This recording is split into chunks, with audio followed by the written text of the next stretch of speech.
The year was 1913.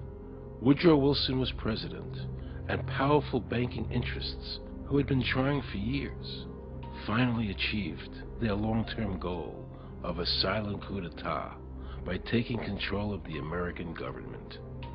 The first thing they did to accomplish their takeover was convince Secretary of State Philander Knox to lie to the American people and tell them that the 16th Amendment, the Income Tax Amendment, had been legally ratified by the states when it was not.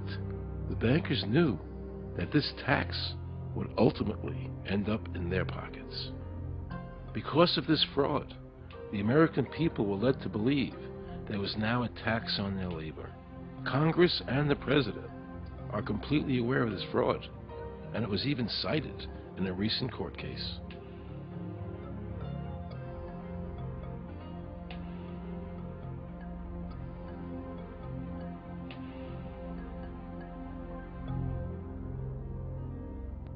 That very same year, the bankers committed their second and by far the most diabolical fraud ever perpetrated on the American people by bribing senators to pass the Federal Reserve Act without the required constitutional amendment. All in favor, say aye. They did this during Christmas vacation, when many senators were home celebrating the holidays with their families. And that's how the unconstitutional Federal Reserve Act came into being. They were very clever, and they understood that whoever issued the money for America would control the government. The bankers won, and the American people lost, because most politicians will sell their soul for $1. And now the Federal Reserve could issue dollars legally. As Mayor Rothschild said, "Give me control of a nation's money supply, and I care not who makes its laws." He knew that he and the other bankers would now control the laws of the nation. Government gave these bankers one of its most important powers, and now had to borrow money from them and pay interest to finance the government. So the American people were forced to lower their standard of living and pay a graduated income tax to the government, just so the government could give these bankers more profits. President Woodrow Wilson, who signed the Federal Reserve Act into law, later said, in regret, "I am a most unhappy man. I have unwittingly ruined my country. A great industrial nation is now controlled by its system of credit. We are no longer a government by free opinion, no longer a government by conviction and the vote of the majority, but a government by the opinion and duress of a small group of dominant men." The Federal Reserve was created by Congress in 1913, and it was entrusted with the power granted originally to the Congress by the U.S. Constitution to coin money and regulate the value thereof.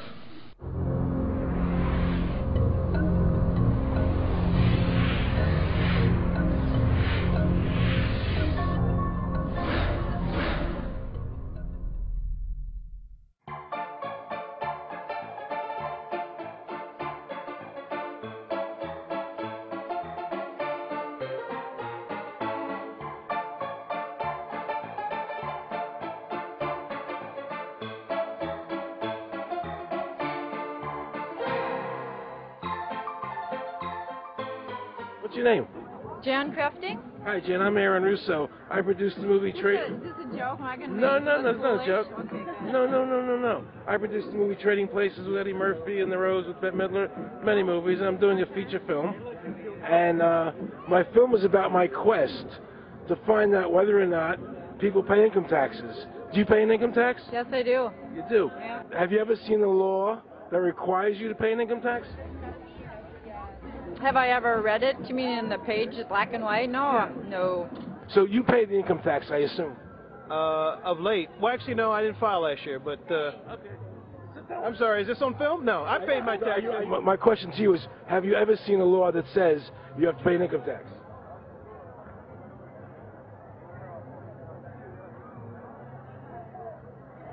The law is that guy that wears that badge and a gun. That's the one that puts you in jail. That's the law. Actually, I can't stand the IRS. They're evil. Do you have any fear of the IRS? Not really, because I'm Canadian. I think it's actually unconstitutional, is what I've heard. But to avoid any hassle, I pay it. If there was no law and I wasn't afraid of them coming and taking me to jail, absolutely, I wouldn't pay taxes. Okay, then no, I wouldn't pay income taxes.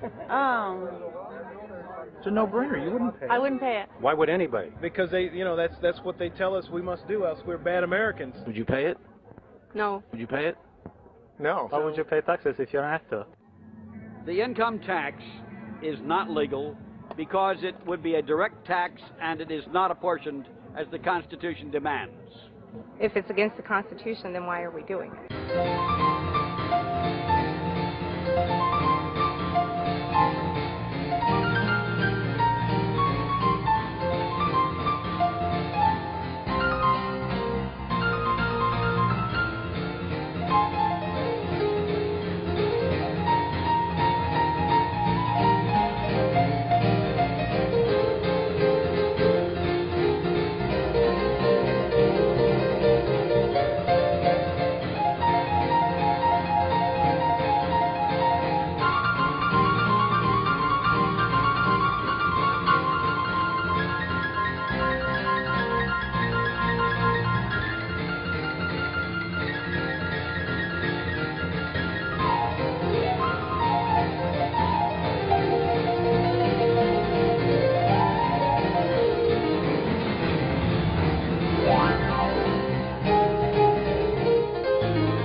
I really expected that, of course, there's a law that you can point to in the law book, the code, that requires you to file a tax return. Of course there is.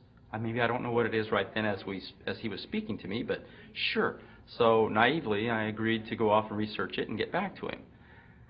3.5 months later, I was at that point where I couldn't find the statute that clearly made a person liable, at least not me and most people I know. And I had no choice in my mind except to resign. I had to leave the IRS because I presented evidence that I had accumulated indicating that the agency was violating the law and violating people's rights. And I asked the agency for a response to my sincere concerns. And the answer I got was that they would not respond to my concerns and that they would provide me with the paperwork necessary to tender my resignation. We the People Foundation for Constitutional Education put a full-page ad in the USA Today on July 7th, 2000. And within the body of that ad was a $50,000 challenge for anyone that could show the law. And to me, $50,000 is a lot of money. So I went after that and did the research based on the fact that I thought, let's put this baby to bed. I'm hearing all these rumors. I'm going to kill 2 birds with 1 stone. I'll answer these people's questions that are asking me, and then I'll win this $50,000. And, based on the research that I did throughout the year 2000 and that I'm still doing, I have not found that law. I've asked Congress, we've asked a lot of people in the IRS commissioners, helpers. They can't answer, because if they answer, the American people are going to know that this whole thing is a fraud. I was surprised to hear these highly trained and decorated IRS agents telling me there was no law requiring American citizens to file a 1040 or to pay an income tax on their labor. I haven't filed an federal income tax return since I left. I have not filed a tax return since 1999. Approximately 67 million people don't file an income tax return. I made a decision to go to Washington so I could attend the We the People Foundation press conference. They were going to serve a class action lawsuit on the IRS, signed by over 3,000 people, because